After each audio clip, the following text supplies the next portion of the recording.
Puji Tuhan, hari ini Bapak Ibu yang terkasih, saya akan berusaha merangkum setiap 1 bulan yang sudah berlalu ya. Bapak Ibu, selama bulan kemarin kita membahas tentang apa? Keluarga yang berpusat kepada Injil ya. Dan minggu lalu Anda membahas tentang siapa Bapak Ibu? Keluarga siapa? Ananias dan Safira. Kenapa Bapak Ibu Anda perlu tahu baik rumah tangga pribadi lepas pribadi? Kenapa perlu belajar tentang keluarga yang berpusat pada Injil? Karena rumah tangga Bapak Ibu ya bukanlah tempat yang netral. Rumah tangga itu kemana arah bahtera rumah tangga Anda, itulah yang akan membentuk hati Anda. Jadi kenapa selama beberapa bulan ini kita bahas keluarga, bahas Ayub gitu ya, bahas pemulihan, bahas beberapa tokoh di dalam kebenaran firman Allah yang jatuh, yang mengalami keterlukaan. Dan minggu lalu Anda membahas tentang Ananias dan Safira. Apa yang Anda pelajari dari Ananias dan Safira Bapak Ibu yang terkasih? Apa yang Anda pelajari minggu lalu? Apa Bapak Ibu? Apa yang mereka lakukan? Apa yang mereka lakukan? Mereka bohong, oke, mereka tidak jujur. Mereka bersepakat tidak jujur. Kenapa mereka bersepakat tidak jujur? Apa yang mereka kejar? Uang, mamon, ada lagi? Validasi ya, validasi gitu. Anda ingat kan di Kisah Para Rasul 4, cara hidup jemaat? Ya, saya hanya menyinggung sedikit supaya Bapak Ibu semakin tahu apa yang hari ini kita mau bahas ya tentang Priskila dan Aquila. Jadi di Kisah Para Rasul pasal 4 dituliskan tentang cara hidup jemaat mula-mula ya. Dan di ayat-ayat terakhir disampaikan ada seorang Lewi yang menjual tanahnya dan dia kasih seluruhnya. Ingat ya, Lewi itu kan sebenarnya nggak boleh punya tanah ya. Dan akhirnya orang Lewi ini siapa namanya? Barnabas, dipanggil anak kesukaan ya. Jadi dia sangat disayang oleh para rasul. Ya karena dia seorang Lewi, dia seorang hamba Tuhan. Mungkin dia membantu kehidupan para rasul dan dia menyadari ya bahwa dia sebagai seorang Lewi ya dengan sukarela dia tahu hukum Taurat sebenarnya mengatur dia tidak boleh punya tanah. Dia hidup dari persembahan jemaat gitu ya, dari persepuluhan. Akhirnya dia jual kepemilikannya dan dia berikan dengan rela hati. Ya.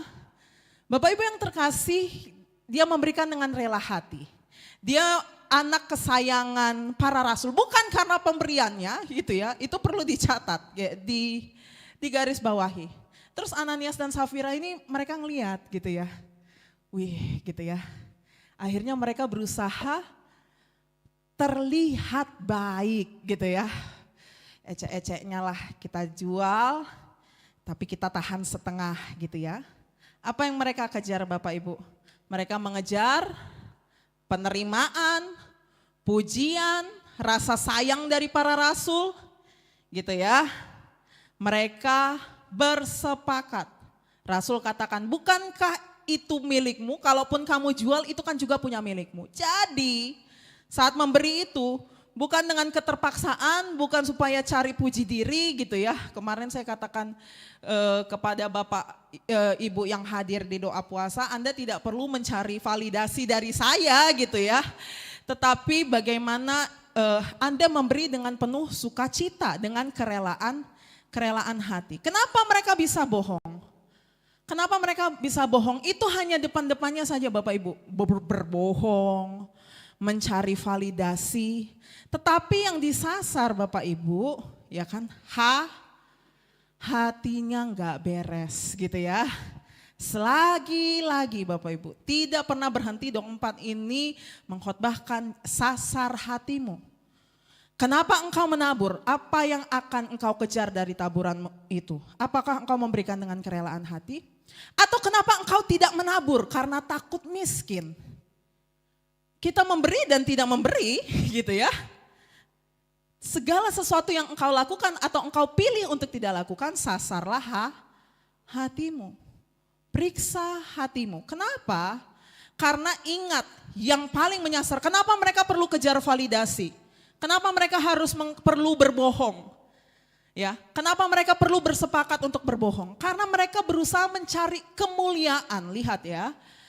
Ingat selalu dasarnya nih ya, kenapa Anda tuh berantem, kenapa Anda tuh di keluarga saling menyakiti, kenapa Anda tuh di keluarga berusaha untuk mengejar sesuatu karena Anda pernah kehilangan sesuatu.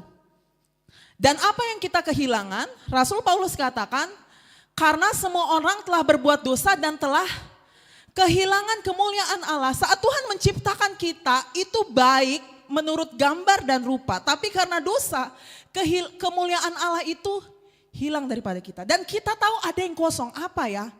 Karena ada yang kosong, itulah Anda cari pujian, cari validasi, cari kekayaan, cari kekhawatiran, ya. Jadi kita tuh selalu mencari kemuliaan yang hilang, tapi masalahnya kita nyarinya bukan dari Allah. Ananias dan Safira ini mereka hidup di tengah gereja. Mereka sudah mendengar, mereka hidup di dalam kasih karunia Allah. Anda bisa perhatikan kisah para rasul 4 gitu ya. Bahkan para rasul tidak memaksa gitu ya, yang kayak semua harus jual hartanya. Mereka memberi dengan penuh sukacita, dengan kerelaan hati. Tapi mereka ini berusaha, kalau saya kasih buat Tuhan, buat gereja, sekaligus lah pujian dari gembala gitu ya. Masa nih gembala gak ngeliat gue udah ngasih nih gitu ya. Bapak Ibu yang terkasih, kita berusaha mencari kemuliaan dari sesuatu yang bukan Tuhan. Makanya kenapa mereka bisa bersepakat, kenapa mereka bisa bohong. Karena mereka sedang kehilangan sesuatu dan mereka mencari kemuliaan itu, yang kehilangan itu. Tapi mereka mencari kemuliaannya bukan dari Allah. Bukan dari kasih karunia yang sudah diberitakan oleh para rasul. Ya, jadi kalau bukan Allah yang mengisi kekosongan hati Anda Bapak Ibu gitu ya. Anda terus cari validasi, Anda selalu mencari kekuasaan, Anda ingin mengatur orang lain dengan kekuasaan Anda. Gitu ya, kenapa Anda mau punya kuasa supaya saya bisa ngatur orang? Kenapa Anda mau kaya supaya saya bisa ngatur orang? Supaya saya bisa membeli apapun di tengah dunia ini gitu ya. Lebih baik saya menangis di Mercedes daripada saya menangis di Vario gitu ya. Jadi itu yang Anda kejar gitu. Jadi kalau bukan Allah yang mengisi kekosongan hati kita, maka tentu akan diisi yang lain. Makanya Ananias dan Safira mereka bersepakat gitu ya. Supaya mereka dipuji para rasul, tapi mereka juga pengen duitnya. Nah ini, gitu ya. Mereka bilang, oh ini semua. Jadi Bapak Ibu, kalaupun Anda memberikan persepuluhan gitu ya, saya nggak tanya, Bu Masya memang segini nih, bulan ini Anda dapat gitu ya. Itu urusan Anda dengan Tuhan. Dan bagaimana kalau Anda memberi dan kenapa Anda tidak memberi gitu ya. Apakah Anda tidak memberi karena kekhawatiran yang berlebihan? Anda takut, Tuhan kan tahu saya butuh makan. Ya memang Tuhan tahu kita butuh makan. Kenapa Anda tidak memberi? Apakah karena Anda tidak mengatur keuangan Anda dengan baik? Ya jadi saat Anda melakukan sesuatu atau memilih tidak melakukan sesuatu, tanyakan hati Anda, kenapa ya saya bikin begini? Ya, saya sudah katakan saya pernah marah sekali gitu ya dengan pelayan waktu itu ya. Dan akhirnya saya introspeksi, kenapa saya semarah ini? Pantaskah saya semarah ini? Apa yang mengganggu hati saya? Apa yang mau saya kejar gitu ya? Ingat ya waktu itu Pastor Joel mau datang, habis itu plan altar atau multimedia, ya pokoknya semua lah gitu yang kayak kok lambat gitu, jemaat kok nggak datang-datang. Ini tuh pimpinan kita dari sinode. Kenapa sih ini tuh berkat Tuhan? Kita bahkan tidak perlu keluar sepeser pun untuk dia datang ke sini, itu karena kemurahan Tuhan ya gitu ya. Hati saya terganggu, kenapa ya? Oh ternyata saya itu pengennya waktu Bang Joel lihat, luar biasa dok 4 ini ya. Hal-hal yang kayak gitu. Kita perlu terus introspeksi hati kita. Karena kalau bukan Allah yang mengisi kekosongan hati kita, Anda kejarlah performa gitu ya. Anda melayani gitu. Pagi malam gitu ya, plan altar misalnya. Pagi malam gitu ya. Oh kalau saya tutup mata mah gitu kan. Saya tutup mata mah, saya mah senang-senang aja orang melayani gitu ya. Tapi apakah ternyata Anda melayani supaya mendapatkan sesuatu dari situ ya. Jadi saat kita melayani atau saat kita menabur atau saat kita di tengah keluarga, introspeksi hati Anda. Anda tanya kepada diri Anda sendiri, kemuliaan apa yang mau saya kejar? Apakah saya melakukan ini dengan sukacita? Atau saya mau mengejar sesuatu, ada udang di balik kendondong gitu ya. Ada udang di balik batu. Saya nggak bisa melihat hati Bapak Ibu, tapi Tuhan tahu. Ya, jadi Bapak Ibu yang terkasih, kalau Anda kejar, ada sesuatu yang kosong, Anda berusaha kejar kemuliaan, inilah Anda isi dengan performa Anda. Oh, kenaikan jabatan, wih saya itu pengen dilihat bahwa jabatan saya naik terus, tidak pernah turun gitu ya. Terus Anda mungkin kesuksesan anak gitu. Karena mungkin dulu ada cita-cita Anda yang tidak tergapai, Anda bebankan itu kepada anak Anda gitu ya. Saya juga tanpa sadar kayak gitu ya, saya juga katakan, kamu Siriel, kamu itu minimal nanti kuliahnya UI, UGM, ITB, kalau enggak usah kuliah gitu ya. Nah, itu coba introspeksi hati kita Bapak Ibu yang terkasih. Atau uang, penerimaan, sanjungan dari orang lain, atau kekhawatiran gitu ya. Jadi antara orang yang menabur dengan orang yang tidak menabur, Anda introspeksi hati Anda sendiri. Karena Tuhan yang tahu hati Anda ya. Jadi solusinya, ya ini, isilah kekosongan kemuliaan itu yang ada di dalam hatimu itu dengan sesuatu, yaitu juru selamat yang sejati. Karena Tuhan menciptakan kita, ya. Balik lagi, semua orang telah berdosa dan telah kehilangan kemuliaan Allah. Nah, yang hilang itu isi kembali dengan juru selamat yang sejati. Jadi Anda nggak kejar lagi validasi orang, ya. Anda tidak lagi berbuat baik supaya orang lain berbuat baik kepada kita. Nah, itu ya. Jadi Bapak Ibu perhatikan. Nah, itu saya hanya menyinggung sedikit. Karena ini langsung masuk ke Priskila dan Aquila. Kita buka Kisah Para Rasul 18 ayat 1 sampai 4, terus kita lompat ke Kisah Para Rasul 18 ayatnya yang ke-24 sampai 28. Nah, karena ini juga adalah pasangan suami istri yang ada di perjanjian baru. Jadi bukan hanya Ananias dan Safira, ada juga Priskila dan Aquila. Dengan kasih Kristus saya undang kita semua bangkit berdiri. Kita menghormati kebenaran firman Allah.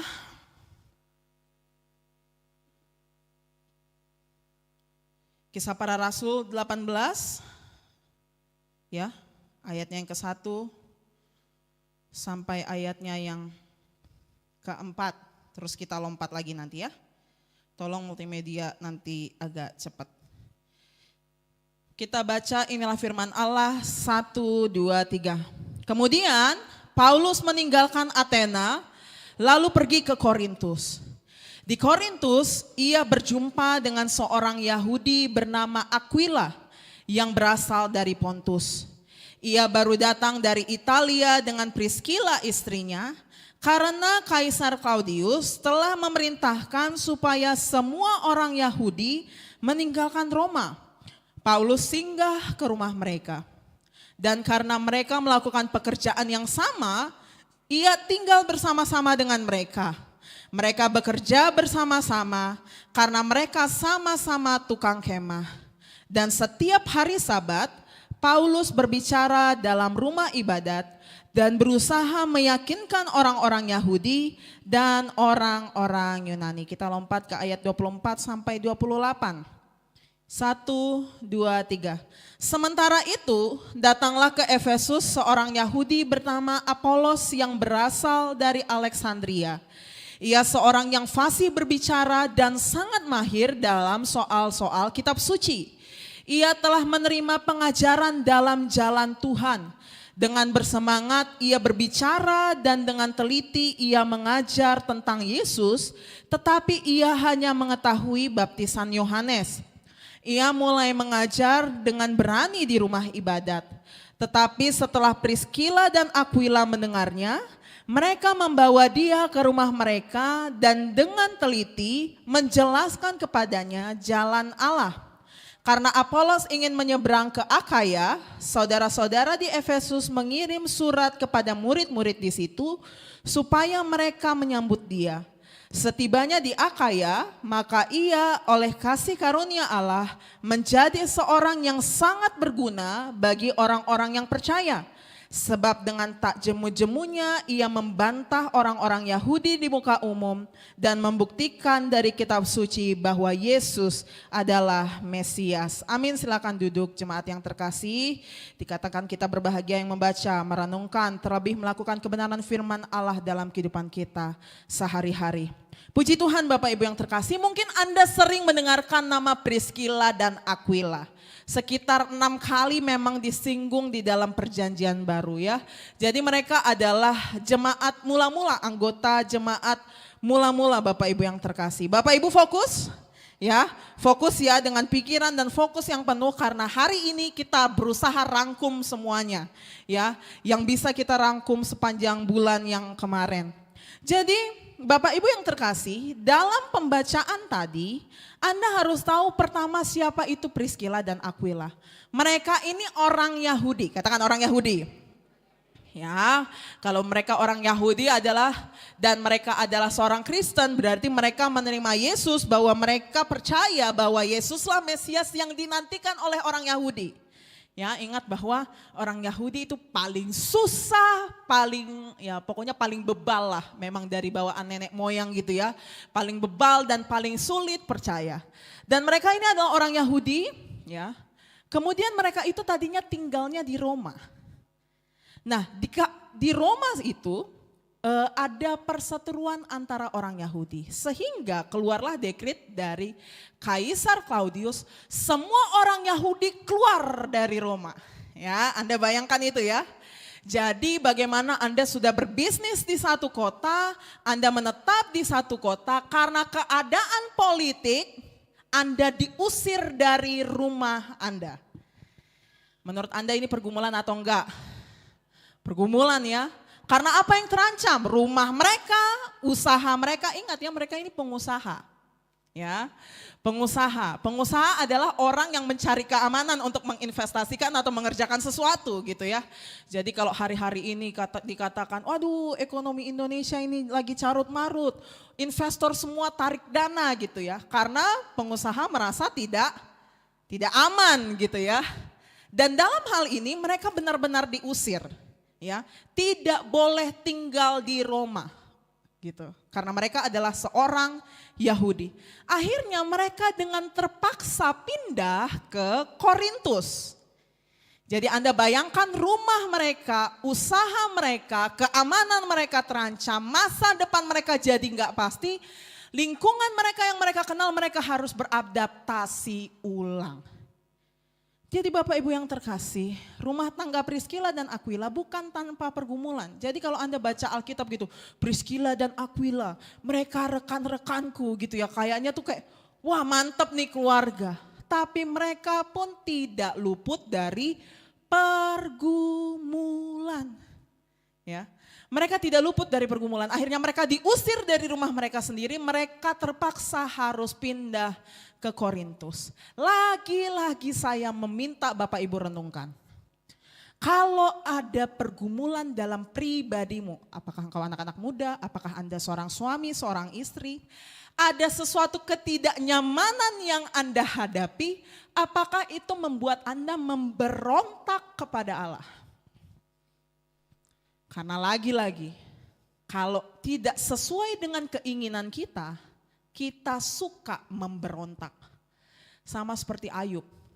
Sini, hadapi saya, kasih tahu saya salahnya di mana gitu ya. Bapak Ibu yang terkasih, kita renungkan kembali. Kalau ada pergumulan dan ketidaknyamanan, apakah membuat Anda memberontak kepada Allah? Membuat Anda katakan, ya sudahlah saya tinggalkan aja semua ini. Gitu ya. Coba Anda renungkan kembali. Dan hari ini kita akan membahas apa yang dilakukan oleh Priscilla dan Aquila. Ternyata mereka tetap jalani itu. Kenapa? Ingat tadi di awal saya katakan, kenapa Ananias dan Safira memilih untuk bersepakat untuk berbohong, karena mereka sedang mengejar sesuatu. Ya, mengejar pujian, mengejar penghormatan orang lain. Dengan tidak menghormati Tuhan, gitu ya. Dengan berbohong kepada Tuhan. Tetapi berbeda dengan Aquila dan Priscilla, Mereka itu sudah menemukan identitas mereka. Mereka sudah puas dengan punya Kristus saja. Lihat ya, identitas dan kepuasan yang sejati yang dimiliki oleh keluarga ini terletak hanya pada jasa Kristus. Kalau saat hati kita dipenuhi oleh Kristus, dipenuhi oleh kasih Tuhan, dipenuhi dengan Injil, saya mau katakan Bapak Ibu, penderitaan bukan lagi alasan Anda untuk meninggalkan Tuhan. Ya. Kenapa saya katakan keluarga ini sudah ketemu identitas dan kepuasan yang sejati dalam Kristus Yesus, Bapak Ibu yang terkasih. Karena lihat ini, Bapak Ibu, ayat ini sangat terkenal tapi susah sekali untuk Anda dan saya praktekkan. Bapak Ibu baca 1, 2, 3. Kita tahu sekarang bahwa Allah turut bekerja dalam segala sesuatu untuk mendatangkan kebaikan bagi mereka yang mengasihi Dia, yaitu bagi mereka yang terpanggil sesuai dengan rencana Allah. Kita baca ayatnya ini kan enak ya. Tapi bahkan Allah turut bekerja dalam segala sesuatu untuk mendatangkan kebaikan yang terpanggil sesuai dengan rencana Allah. Sekarang kita lihat, kalau seorang pengusaha, seorang yang sudah kenal Kristus, seorang Yahudi yang sudah menerima Kristus, tetapi karena ras mereka, karena mereka orang Yahudi gak boleh tinggal di Roma, kan sebenarnya kecewa ya. Masa gara-gara kita orang Yahudi kita diusir dari kota ini, kota tempat di mana saya tinggal? Ya. Tetapi ternyata mereka menemukan kepuasan. Lihat ya, kalau kita rancangkan, kita pikirkan apa kira-kira rancangan yang baik yang Tuhan sediakan bagi Priscilla dan Aquila. Kenapa Tuhan mengizinkan mereka harus terusir dari kota Roma? Kira-kira kenapa ya? Apa rancangan kebaikan yang dirancangkan oleh Allah? Kadang kita lihat begini Bapak Ibu, karena sakit menurut daging kita, kita langsung menilai itu enggak baik. Padahal penilaian baik dan tidak baik itu urusan Tuhan. Yang kita lihat gak baik, belum tentu menurut Tuhan itu gak baik. Tapi kalau Tuhan katakan itu tidak baik, dan kita katakan baik, itu tetap tidak baik. Ya. Jadi mengenai baik dan tidak baik, itu Tuhan sendiri yang nilai. Tapi kalau kita tempatkan diri kita di Priscilla dan Aquila, kan ini gak baik. Diusir dari rumah sendiri, keamanan yang terancam, padahal kita ikut Tuhan loh. Gitu ya. Apa rancangan baik yang Tuhan sediakan? Ternyata Tuhan mengizinkan mereka keluar dari Roma karena pertama, Tuhan memilih mereka untuk menolong Paulus. Ya.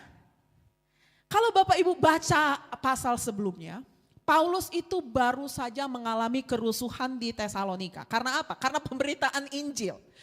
Jadi dia memberitakan Injil, terus rusuhlah orang-orang Yahudi ngerusuhin. Gitu ya.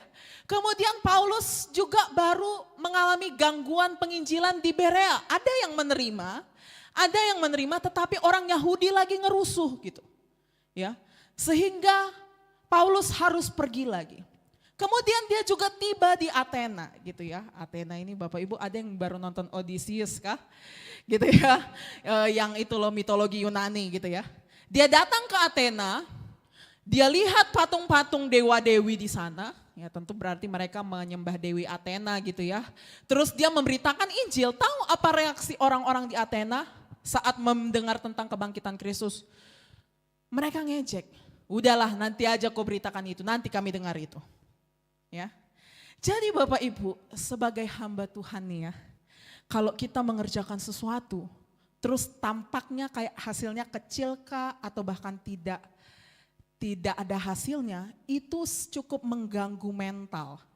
Ya, ingat ya Elia pernah marah-marah ya, marah-marah kepada Tuhan karena dia dikejar-kejar. Ya, nah Paulus bergumul, akhirnya setelah dari Athena pindahlah dia ke Korintus. Ternyata Tuhan mengizinkan Priscilla dan Aquila harus terusir dari Roma supaya apa? Supaya mereka ketemu Paulus di Korintus. Untuk apa? Supaya mereka jadi penghiburan bagi Paulus. Karena akhirnya saat Paulus ketemu mereka, akhirnya dia ketemu dengan orang-orang yang akan mendukung dia di dalam pelayanan. Ingat ya, Bagi Priscilla dan Aquila rasanya nggak enak. Tapi Tuhan merancangkan ada sesuatu yang lebih besar, yang jauh lebih baik, yang Tuhan persiapkan. Jadi Tuhan memilih keluarga ini, mereka harus terusir dari kota mereka sendiri, supaya apa? Supaya mereka akan menjadi penghiburan bagi Paulus. Ya, mereka menjadi penghiburan bagi Paulus dengan kehadiran Priscilla dan Aquila yang akan menjadi rekan dia. Mereka akan pergi bersama-sama dengan Paulus ke Efesus gitu ya. Mereka bekerja bersama-sama. Jadi Bapak Ibu yang terkasih, kadang kita nggak ngerti cara jalan Tuhan. Bisa jadi kadang kita mikir apa untungnya buat saya. Iya ya, dunia sekarang nanya kan, kalau saya bikin ini apa untungnya buat saya. Tapi cara kerja Tuhan bukan untuk berpusat kepada diri kita sendiri. Ternyata Priscilla dan Aquila harus mengalami sesuatu yang tidak enak supaya mereka jadi berkat bagi Paulus. Menjadi penghiburan bagi Paulus. Ya, ngerti ya? Kalau kita pikirkan apa untungnya untuk Priscilla dan Aquila? Karena apa? Karena rancangan Tuhan saja yang jadi. Ya. Jadi Bapak Ibu yang terkasih, keluarga yang berpusat pada Injil bukan berarti nggak ada pergumulan. Jadi Anda kalau katakan Nidok 4 berpusat pada Injil, keluarga berpusat pada Injil gitu ya. Tapi kok makin banyak pergumulan saya, kok saya makin gak nyaman. Itulah mengikut Kristus Bapak Ibu. Ya. Jadi Tuhan seringkali menggoncangkan kenyamanan kehidupan kita untuk rancangannya yang jauh lebih mulia. Makanya kitab Amsal juga berkata, banyaklah rancangan di hati manusia tetapi ulangi gitu ya. Anda tuh kadang suka enggak ngeh gitu. Anda baca 1, 2, 3. Banyaklah rancangan di hati manusia tetapi keputusan Tuhanlah yang terlaksana. Ya, kalau mau dikatakan bisa aja Priscilla dan Aquila ini marah-marah. Kita bisa melayani di Roma, tapi Tuhan bikin kita pindah dari Roma gitu ya. Tapi Tuhan sudah merancangkan, ada sesuatu yang sudah Tuhan rancangkan dalam kehidupan mereka. Mereka akan jadi berkat bagi Paulus. Dan bukan hanya bagi Paulus saja ya, nanti kita akan bahas Bapak Ibu yang terkasih. Jadi kalau Anda mungkin hari-hari ini punya rancangan, saya mau katakan Bapak Ibu terkasih, merancang itu baik. Anda harus berhikmat dalam merancang kehidupan Anda. Tapi ingat, kalau ada yang tidak sesuai, itu adalah baik bagi Tuhan.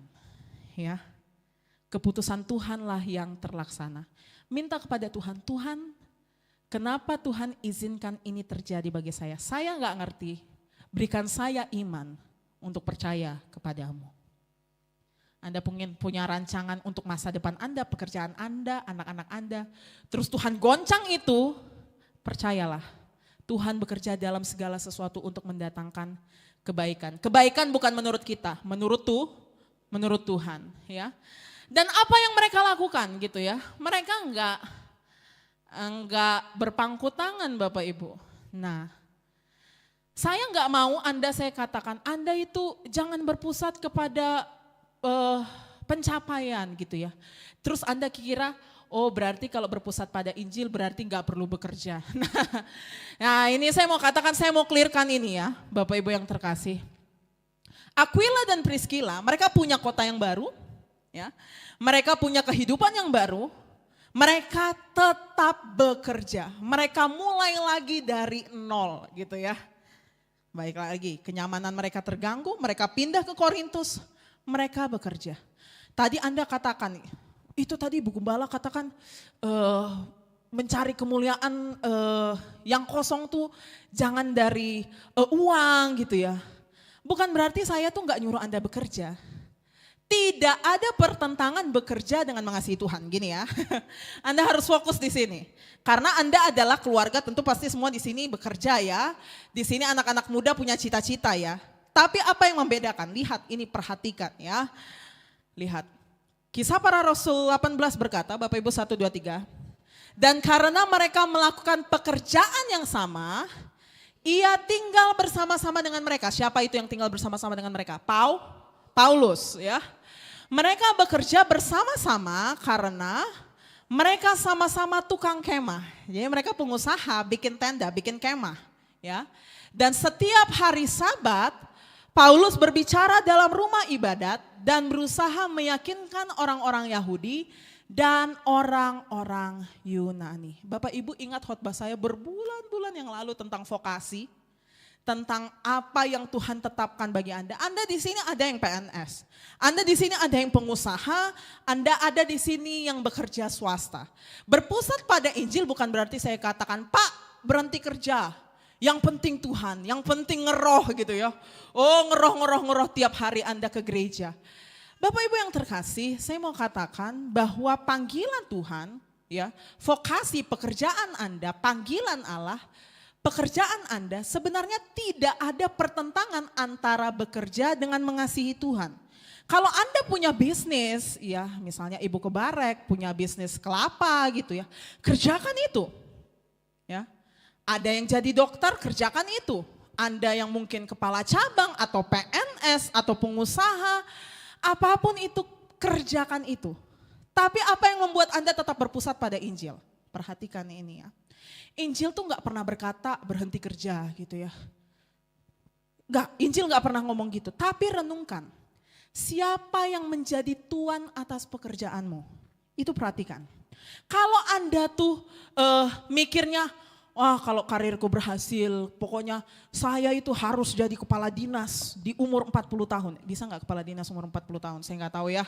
Apapun lah itu ya, saya kurang ngerti peningkatan. Atau umur 30 tahun saya harus jadi kepala seksi gitu ya. Atau apapun itu.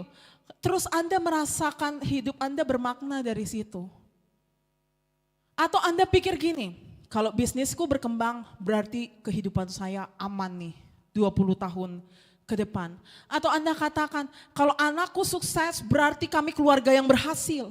Terus Anda kejar mamon. Terus tanpa sadar pekerjaan Anda itu yang harusnya sarana anugerah Tuhan malah jadi berhala. Jadi perhatikan saat Anda bekerja, Anda renungkan kenapa Anda bekerja. Apakah Anda mau mengejar penghormatan dari orang lain? Atau memang Anda tahu pekerjaan itu adalah karena anugerah Tuhan. Untuk menghidupi keluarga Anda, untuk menghidupi anak-anak Anda. Dan apabila Anda mengalami kegagalan, Anda itu enggak merasa dunia ini runtuh gitu loh. Ya, dunia ini runtuh atau Anda merasa Tuhan berbuat jahat kepada Anda. Tuhan saya ini sudah bekerja pagi dan malam. Saya sudah menabur. Terus saya yang harusnya punya proyek itu atau saya punya jabatan itu atau harusnya usaha saya minimal omsetnya 1 bulan ini 200 juta misalnya. Kamu berbuat yang tidak baik kepada saya Tuhan. Itu Anda harus selidiki lagi hati Anda. Kenapa Anda bekerja? Siapa yang menjadi tuan atas pekerjaanmu? Karena Tuhan gak pernah melarang kita bekerja. Saat Tuhan menciptakan, dia tuh kasih tugas sama Adam. Rawat taman ini usahakan. Ya, jadi bekerja dengan mencintai Tuhan tidak pernah bertentangan. Tapi kenapa Anda bekerja? Siapa yang menjadi tuan atas pekerjaan Anda? Apakah Anda jadi mengorbankan anak-anak Anda karena pekerjaan Anda? Ya, apa yang Anda korbankan? Saya sudah katakan berhala selalu menuntut sesuatu untuk dikorbankan. Ya. Kadang, dan ini juga bagi saya, gitu ya, dan ini juga bagi saya. Jangan sampai ternyata saya mengorbankan kesehatan saya karena ada yang saya kejar, gitu loh.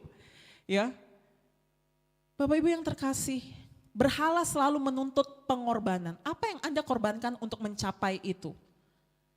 Untuk mencapai nama baik, Anda korbankan kesetia kawanan Anda, persahabatan Anda. Ya, jadi bekerja dengan Injil, dengan mengasihi Tuhan gak pernah bertentangan. Tapi kalau Tuhan Anda ada yang lain di situ, ada mamon gitu ya.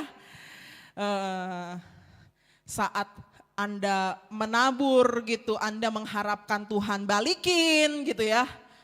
Padahal saya mau katakan yang punya Anda punya itu semua punya Tuhan bahkan ya. Bukan punya Anda. Gitu ya, balikin ya Tuhan ya, awas. Ya, tingkap-tingkap surga harus terbuka. Ini banyak nih saya kasih nih gitu ya. Bapak Ibu berapa sih kekayaan kita bisa bayar Tuhan gitu ya. Bapak Ibu perhatikan lagi kenapa Anda bekerja, kenapa Anda berbisnis. Ya jadi kalau anak Anda gagal terus kayaknya dunia tuh runtuh. Anda sakiti dia lagi berlebih-lebih dan berlebih-lebih. Hati-hati Bapak Ibu. Penyembahan berhala selalu menuntut suatu yang dikorbankan. Ya. Yang kedua, jadi Bapak Ibu yang terkasih, mereka tetap kerja, mereka menampung Paulus dan lihat. Mereka pun sebenarnya dekat-dekat dengan Paulus nih sebenarnya nggak ada aman-amannya gitu ya. Karena perhatikan, dengan semua tantangan yang dihadapi oleh Rasul Paulus, tentu orang-orang yang mendukung dia, orang-orang terdekatnya juga terancam gitu ya. Tentu terancam, bahkan Rasul Paulus pernah nulis di kitab Roma 1, 2, 3. Sampaikan salam kepada Priscilla dan Aquila, teman-teman sekerjaku dalam Kristus Yesus. Mereka telah mempertaruhkan nyawanya untuk hidupku. Kepada mereka bukan aku saja yang berterima kasih, lihat. Tetapi, lihat ya tuh. Kepada mereka maksudnya siapa? Kepada Priscilla dan Aquila, bukan hanya Paulus saja yang berterima kasih, tetapi lihat, semua jemaat bukan, tadi mereka orang apa? Orang Yahudi dan bukan Yahudi itu secara hukum Taurat gak bisa barengan kan? Tapi ternyata kehidupan mereka menjadi berkat bahkan bagi orang-orang non-Yahudi.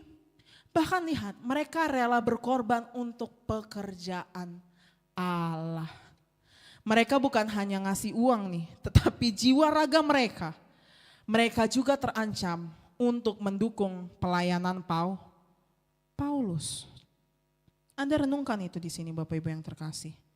Ini pengusaha gitu ya. Pengusaha. Di tengah dunia yang mengajarkan kita, apa untungnya buat saya?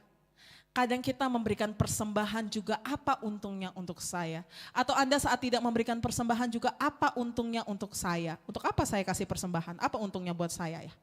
Anda memberi ataupun tidak memberi. Tetapi bahkan Priscilla dan Aquila, nyawa mereka pun mereka pertaruhkan untuk Paulus dan jemaat Tuhan. Anda bisa bayangkan itu pengusaha nih. Gitu ya. Bapak Ibu bisa bayangkan itu? Mereka bukan hanya memberikan pikiran mereka, mereka juga terancam. Dan rasa terima kasih yang diberikan kepada keluarga ini bukan hanya dari Paulus, teman pelayanan mereka, tapi bahkan semua jemaat bukan Yahudi. Anda bisa bayangkan betapa kehidupan mereka tuh sangat menjadi berkat. Anda bisa bayangkan itu? Ini keluarga yang bergumul, orang-orang yang terusir. Tapi mereka masih dapat menjadi berkat. Yang ketiga, ini rancangan Tuhan ya. Tadi yang pertama mereka Bapak Ibu menjadi penolong bagi Paulus. Kedua mereka berkorban untuk pekerjaan Allah. Yang ketiga mereka ini juga turut dalam pemberitaan Injil. Bapak Ibu yang terkasih kadang Anda katakan pemberitaan Injil itu urusan pendeta aja itu ya. Lihat. Anda lihat ini.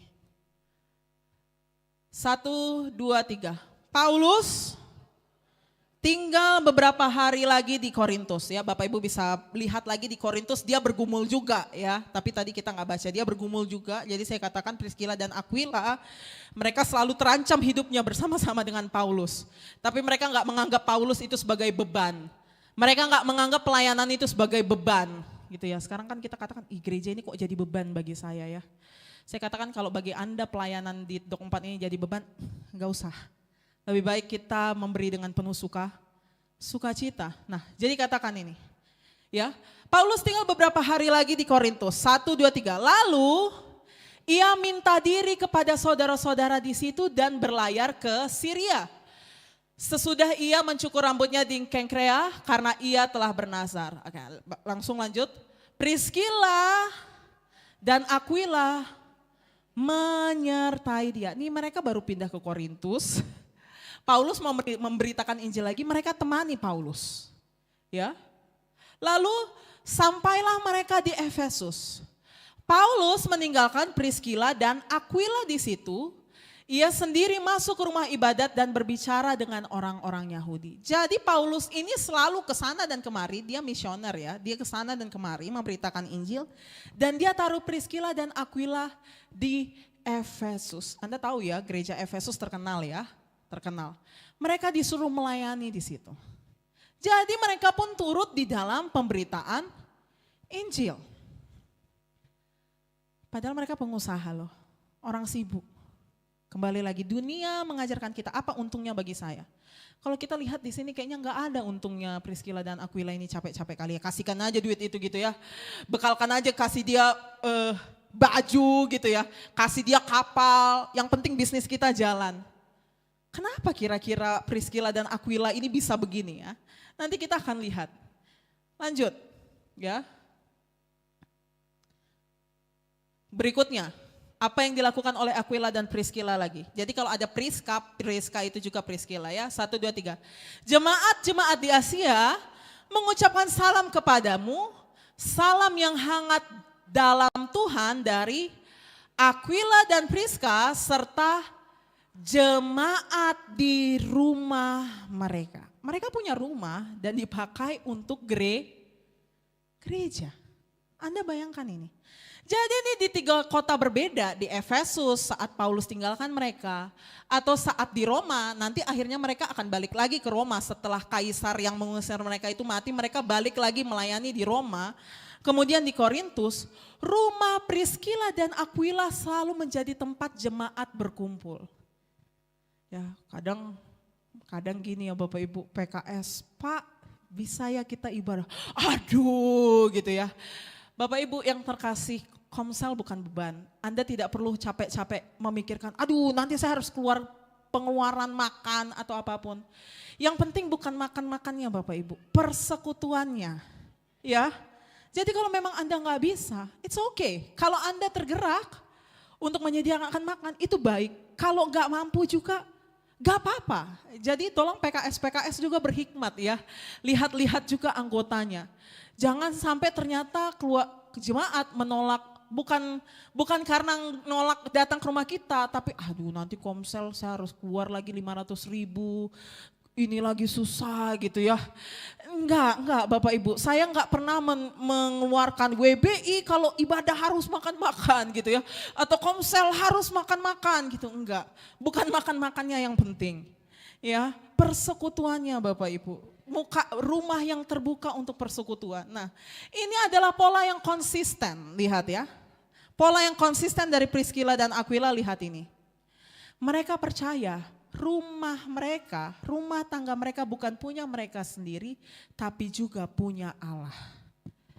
Itu mereka terbuka. Mereka cuman alamatnya doang yang pindah-pindah, tiba-tiba di Efesus, tiba-tiba di Korintus, tiba-tiba di Roma. Alamat mereka doang berpindah, tapi identitas mereka enggak pernah berubah. Kemanapun mereka pergi, mereka tahu mereka akan melayani Tuhan. Ya, Anda bisa bayangkan gitu, aduh Bu Gembala di tahun 2026 ini please deh, kalau yang dulu-dulu mungkin oke lah, kalau sekarang please deh, kenapa mesti gini-gini amat gitu ya, kita akan bahas lagi ya. Dan yang berikutnya ya, nah waktu Paulus tinggalin mereka di Efesus, Anda tahu ada orang namanya Apolos ya. Si Apolos ini saya bisa katakan mungkin dia orang yang berkarisma. Anda tuh suka ya lihat orang yang berkarisma, yang jago ngomong gitu ya. Nah Apolos ini jago mengajar. Datanglah Apolos ini ke Efesus, terus dia berkhotbah gitu ya. Terus dia berkhotbah tentang Yesus, dia percaya Yesus, tapi perhatikan gini ya. Dia mahir dalam kitab suci setelah dia menerima Tuhan, tapi lihat. Dengan bersemangat ia berbicara dan dengan teliti ia mengajar tentang Yesus. Tapi lihat, ia hanya mengetahui baptisan Yohanes. Yang keempat, keluarga ini, keluarga yang berpusat pada Injil, lihat. Mereka ketat dalam doktrin, tapi mereka juga mengajar dalam kasih. Waktu Priscilla dan Aquila lihat si Apolos ini gitu ya. Ia mulai mengajar dengan berani di rumah ibadat. Tetapi setelah Priscilla dan Aquila mendengar siapa? Mendengar si Apolos, Mereka membawa dia ke rumah mereka, balik lagi rumah mereka selalu terbuka untuk Injil ya. Dan dengan teliti menjelaskan kepada siapa? Kepada Apolos tentang jalan Allah, tentang doktrin. Ya, Bapak Ibu yang terkasih, saya nggak tahu kenapa tahun sekarang jemaat tuh malas banget belajar doktrin gitu ya. Tetapi tidak cukup hanya ketulusan hati. Anda tulus dalam kesesatan juga untuk apa? Ya. Jadi Priscilla dan Aquila mereka lihat khotbah Apolos ini. Dia khotbah tentang Yesus, tapi pengetahuannya baru setengah. Baru sampai Yohanes Pembaptis. Belum sampai tentang kematian, kebangkitan, doktrin-doktrin dasar tentang Kristus. Akhirnya mereka ajak Apolos, ayo kita ke rumah, kita belajar. Dan apa yang terjadi kepada Apolos? Apolos dengar. Apolos belajar, kemudian dia ke Akaya, dia jadi berkat di Akaya. Anda bisa bayangkan Priscilla dan Aquila ini berkatnya udah kemana-mana? Ya, impactnya mereka sudah kemana-mana. Mereka ketat dalam doktrin dan mengajar dalam kasih. Bapak Ibu yang terkasih, apa yang Anda ajarkan di rumah Anda kepada anak-anak Anda saat ini? Anda pengen banget anak-anak Anda jago matematika gitu ya. Tapi Anda gak pernah ngajarin doktrin kepada mereka. Gak pernah ngajarin firman. Ya, apa yang Anda kejar hari-hari ini? Periksa lagi. Ya, jadi kira-kira kenapa ya? Kalau kita mau lihat tahun 2026 nih kayaknya gak relate dah. Tapi saya mau katakan, kenapa Priscilla dan Aquila bisa sebegininya? Mereka bisa mampu melakukan itu semua. Karena apa? Karena mereka sudah dimerdekakan. Mereka udah kenal identitas mereka siapa. Mereka udah memiliki kepuasan yang sejati dalam Kristus. Mereka udah puas punya Kristus. Mereka gak mikir-mikir untuk berkorban, kenapa? Nah, Anda perlu kenal identitas Anda dalam Kristus gitu ya. Kalau Anda kehilangan sesuatu, saya mau katakan, balik lagi ya. Kita tarik ke belakang lagi Priscilla dan Aquila itu mereka kehilangan rumah mereka dan kenyamanan mereka. Kalau Anda kehilangan sesuatu, kenapa mereka Priscilla dan Aquila tetap menjalani kehidupan mereka, bahkan mereka semakin menjadi berkat? Karena mereka ngelihat Kristus. Karena Kristus pun ninggalin rumah bapaknya sendiri. Dia datang ke dunia ini sebagai orang asing. Jadi gak masalah sama Priscilla dan Aquila, ya sudah kami keluar. Kami harus pergi karena Tuhan kami juga begitu. Tuhan kami juga kehilangan. Emang kami siapa kalau kami bisa kehilangan sesuatu? Kadang kan kita kalau kehilangan sesuatu kita marah sama Tuhan kan. Ini punya saya Tuhan, ini bagian saya. Seharusnya tidak ada manusia yang dapat merenggutnya dari saya gitu ya. Kita marah-marah kepada Tuhan. Anda lupa Tuhan juga kehilangan segalanya. Anda gampang kecewa karena apa? Karena Anda kira yang semua yang Anda miliki itu punya Anda, padahal itu punya Tuhan. Makanya dikatakan Ayub pernah berkata saat imannya masih kuat gitu ya, Tuhan yang memberi, Tuhan yang ngambil, terpujilah nama Tuhan. Kenapa bisa gitu? Kalau Anda mungkin hari-hari ini atau hari-hari yang akan datang, Tuhan izinkan Anda kehilangan sesuatu. Anda lihat Kristus, dia juga tinggalkan rumah bapaknya, dia datang sebagai orang asing, dia kehilangan segala-galanya. Supaya apa? Supaya kita yang orang berdosa ini punya rumah, punya tempat di rumah Bapa. Makanya Tuhan katakan di rumah Bapakku banyak tempat tinggal, karena apa? Karena Tuhan udah ninggalin rumah Bapaknya, supaya kita bisa pulang lagi. Ya. Jadi Bapak Ibu, saya mau katakan identitas Anda, rasa berharga Anda bukan karena Anda punya berapa banyak, 5 miliar kah, 10 miliar kah. Kalau Anda punya itu puji Tuhan karena Tuhan yang ngasih. Kalaupun suatu saat Tuhan ambil, itu juga bagiannya Tuhan. Ya, kita belajar semua yang kita miliki itu datangnya dari Tuhan. Jadi rasa berharga Anda jangan ditaruh pada pencapaian, tapi kepada status Anda sebagai anak Allah. Tuhan juga kehilangan supaya saya punya. Jadi saat saya kehilangan, it's okay, itu juga punya Tuhan. Jadi Anda tidak menjadi kecewa. Lihat, keluarga yang berpusat pada Injil bukan hidup dari status dunia, tapi dari status yang diberikan Kristus. Anda siap kehilangan? Ya Tuhan, kuatkanlah dan teguhkanlah hati mereka. Kalau ya kami siap sih Tuhan, tapi kalau bisa janganlah gitu ya. Mungkin Tuhan jagalah, kalau bisa jagalah. Tapi kalaupun Tuhan ambil, terpujilah nama Tuhan. Karena kita lihat Tuhan pun kehilangan segalanya supaya kita memiliki segalanya, ya. Yang kedua, kalau Anda ya, jadi next, tolong next tim multimedia. Nah, kenapa Anda perlu ngajarin doktrin dan kenapa Anda perlu bagian Anda juga dalam pemberitaan Injil? Karena Bapak Ibu yang terkasih, Tuhan yang kita sembah itu adalah guru yang agung, yang nyari-nyari orang yang bodoh gitu ya. Dan itu adalah kita, domba-domba yang bodoh gitu ya. Dia dengan sabar menjelaskan kitab suci kepada murid-murid yang jalannya di Emmaus. Dia dengan sabar juga kepada kita toh, membuka pikiran dan hati kita. Sepatutnya jugalah Anda sabar kepada anak-anak Anda, kepada orang-orang di sekitar Anda. Kita mengajar juga kepada mereka. Karena Tuhan sudah lebih dahulu sabar sama kita. Saya yakin mungkin ada di antara orang tua di sini yang punya pergumulan yang sangat berat untuk anaknya mereka. Pasti ada. Ada mungkin anak-anak kita yang kayaknya tuh kita udah ngajarin dia tapi kok bebalnya minta ampun ya. Ya. Kok dia susah ngerti ya apa maksud saya? Kenapa dia susah sekali? Sebagaimana Tuhan sudah sabar kepada kita, sabarlah kepada anak-anakmu. Ya. Ajar mereka terus, beritakan terus Injil tanpa henti. Jadi ini kalau Anda udah tahu, udah rasa puas sama Kristus gitu ya. Kalau ada kehilangan, Anda bisa tetap sukacita. Kalau Anda harus sabar juga Anda harus tetap sabar di dalam mengajar anak-anak Anda. Amin Bapak Ibu terkasih. Yang ketiga, nah ini paling repot nih saling menerima gitu ya. Bu Gembala, suami saya itu sudah 10 tahun menyakiti hati saya gitu ya. Atau anak Anda, atau sahabat Anda, atau di pelayanan, kayaknya kita sulit sekali saling menerima. Kenapa gampang sekali Priscilla dan Aquila menerima jemaat ini di dalam rumah mereka? Karena Kristus juga sudah buka rumahnya sendiri loh bagi kita. Anda pernah renungkan itu enggak sih? Kristus sudah buka pintu keselamatan juga bagi kita. Kenapa kita tutup pintu bagi orang lain? Kenapa sulit bagi kita untuk menerima satu sama lain?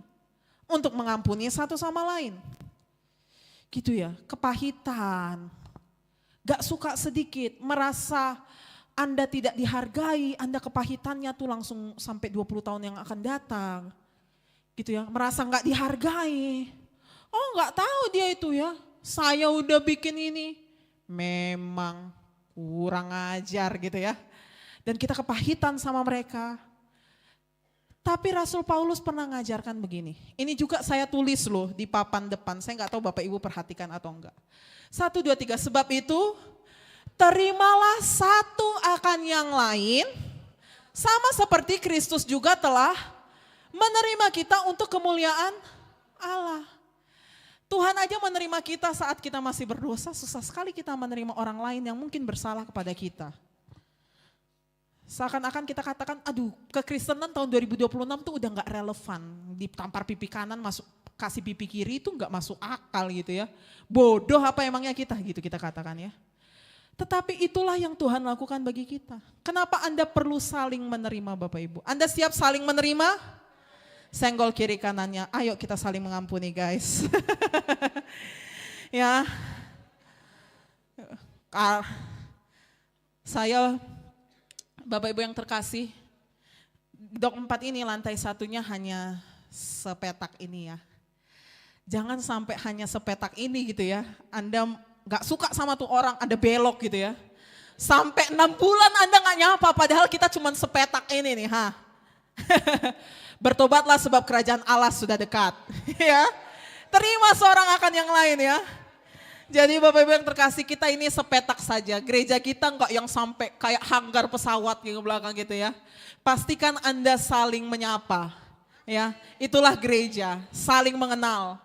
Ya, gembala juga harus kenal jemaat-jemaatnya ya. Jadi nggak ada tuh pendeta selebritis tuh nggak ada. Bukan gembala itu. Gembala yang nggak kenal dombanya itu bukan gembala. Ya, setuju Bapak Ibu? Kita perlu saling menerima. Yang keempat, nah ini yang paling nggak masuk akal. Tadi Rasul Paulus katakan apa?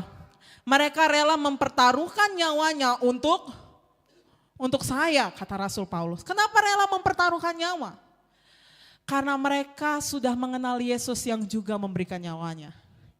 Ya, jadi kadang kita tuh suka ngitung-ngitung gitu ya. Saya kasih ini apa untungnya bagi kita.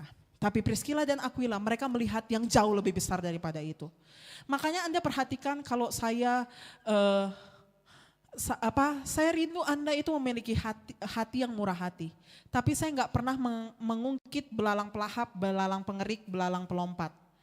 Untuk apa Anda memberi dengan ketakutan kepada Tuhan? Karena Tuhan mengasihi Anda Bapak Ibu. Jadi berilah dengan sukacita, ya Bapak Ibu yang terkasih. Jadi Anda harus melihat sesuatu yang lebih besar. Karena bisa saja suatu saat Anda nggak takut akan Tuhan. Indonesia adalah salah satu negara yang paling religius, tapi paling tinggi juga korupsinya kan? Ya, justru yang nggak religius mereka lebih manusiawi katanya. Karena kembali lagi hati kita ada kemuliaan yang hilang. Ya. Jadi saya tidak akan menakut-nakuti Anda untuk menabur. Tapi lihatlah yang jauh lebih besar. Jadi saat Anda melihat semua yang sudah Tuhan berikan bagi Anda tuh gak perlu saya takut-takutin gitu ya. Oh awas nanti anak Anda gak lulus semester ini mampus kau gitu ya. Enggak. Ya, kita lihat yang jauh lebih indah. Karena Priscilla dan Aquila ya, mereka sudah melihat Yesus yang juga mempertaruhkan nyawanya.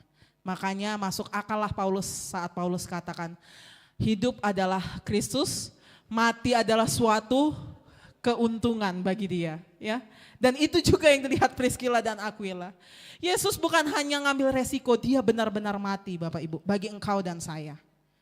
Jadi ternyata masuk akal yang dikerjakan oleh Priscilla dan Aquila. Karena apa? Karena mereka sudah lihat sesuatu yang lebih besar. Ya.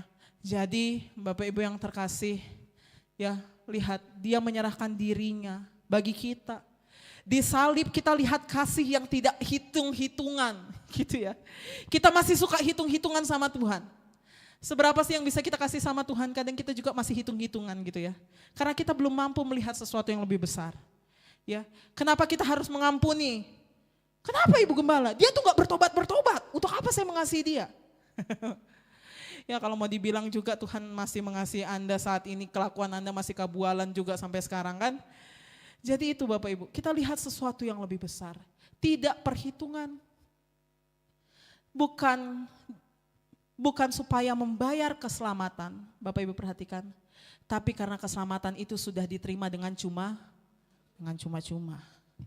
Anda gak perlu bayar keselamatan Anda ganti uang kepada Tuhan. Emas, perak, permata tuh gak ada artinya di hadapan Tuhan. Karena dia juga yang punya.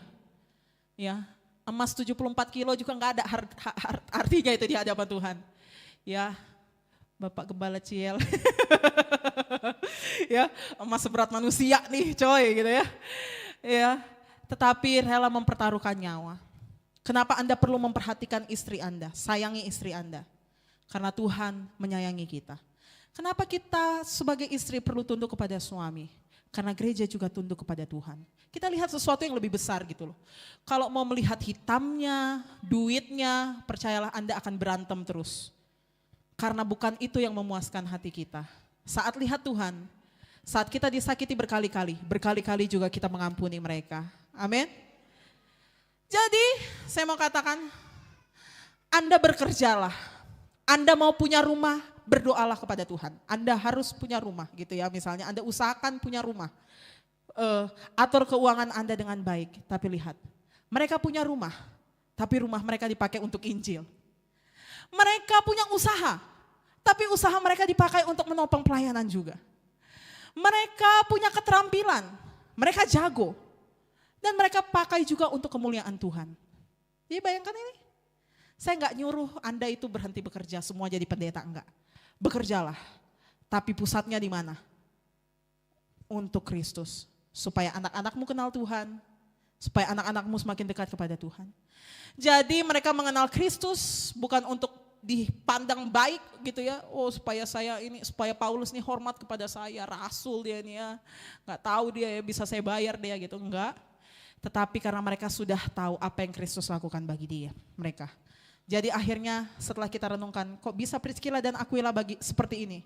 Karena Kristus sudah lebih dahulu begitu kepada mereka. Ya. Jadi Alkitab gak pernah mengatakan Priskila dan Aquila adalah keluarga terkaya atau keluarga tersukses, pengusaha paling jago, sahamnya banyak gitu ya, enggak. Alkitab tidak pernah menuliskan mereka tanpa pergumulan, tapi yang diingat gereja sepanjang segala zaman. Dan sampai tahun 2026 ini di GBI Dok 4, Anda tahu yang namanya Priskila dan Aquila itu mereka apa? Mereka hidup bagi Kristus. Ya. Rumah mereka terbuka bagi orang-orang yang percaya kepada Kristus. Pengajaran Injil. Mereka melayani bersama, suami istri melayani sama-sama. Jadi bukan urusan suami atau urusan istri pelayanan itu. Mereka melayani selalu bersama-sama. Mereka mengasihi gereja, mereka rela berkorban. Ini yang Anda ingat jadinya kan? Bukan karena mereka pengusaha, tapi karena mereka berkorban karena Kristus. Kenapa mereka bisa begitu? Lihat ini ya, ini closing statement saya. Karena sebelum mereka membuka rumah bagi Paulus, bagi orang-orang non-Yahudi, Kristus sudah membuka kerajaannya bagi Priskila dan Aquila. Ya. Saat mereka mempertaruhkan nyawa mereka bagi Paulus, mereka karena Kristus juga sudah memberikan nyawanya bagi mereka. Kenapa mereka menjadi keluarga yang berpusat kepada Injil? Karena mereka sudah lebih dahulu diselamatkan oleh Injil. Jadi Bapak Ibu yang terkasih, keluarga yang berpusat kepada Injil tidak lagi melelahkan. Saya undang para pelayan maju ke depan. Bapak Ibu pahami ini? Jadi bekerjalah, bekerjalah di saat yang bersamaan. Layanilah seorang akan yang lain. Ya, Bapak Ibu yang terkasih. Hari-hari ini mari kita mengakui dosa kita di hadapan Tuhan. Kita yang masih hitung-hitungan sama Tuhan, hitung-hitungan dengan sesama. Bu Gembala, minggu lalu saya sudah duluan minta maaf sama dia. Sekarang dia yang harusnya minta maaf duluan kepada saya. Ya, kita yang gitu-gitu. Mari Bapak Ibu, salah satu permohonan saya kepada Tuhan, Tuhan kalau misalnya ada orang lain yang menyakiti saya, mampukan saya untuk mengampuninya dan lupa. Jadi kadang saya tuh suka lupa gitu, dulu kan dia begini-begini, iya kak saya nggak ingat. Itu sungguh sangat memerdekakan Bapak Ibu terkasih. Ya, karena Kristus juga nggak ngingat-ngingat kesalahan kita. Ya, mari hari-hari ini Bapak Ibu, apakah hari-hari ini pusatmu adalah Allah, pelayanan? Apakah pekerjaanmu dipakai untuk mempermuliakan Tuhan atau justru untuk hitung-hitungan kepada Tuhan? Ya. Atau Anda terlalu memeluk sesuatu kayak ini punya saya Tuhan, ini punya saya. Jangan Tuhan ambil gitu ya. Mari Bapak Ibu, keluarga yang berpusat kepada Injil adalah saat kita sudah lebih dahulu diselamatkan oleh Injil. Jadi saat Anda kehilangan sesuatu, Anda lihat, oh Tuhan juga dulu mengosongkan dirinya, meninggalkan tahta kemuliaannya. Saat orang lagi-lagi menyakiti kita, kita tetap menyambutnya dengan ramah, membuka pintu rumah kita. Jadi Anda tidak katakan lagi, sampai kuburan saya kering gitu ya. Atau apapun lah itu. Saya nggak tahu ungkapan-ungkapan kemarahan Anda. Apapun itu Bapak Ibu. Anda yang belum bisa memaafkan, belum saling menyambut. Hari ini Tuhan mau membebaskanmu. Membebaskan dari segala keterikatan, kekhawatiran, keterikatan kepada dunia ini. Akui di hadapan Tuhan.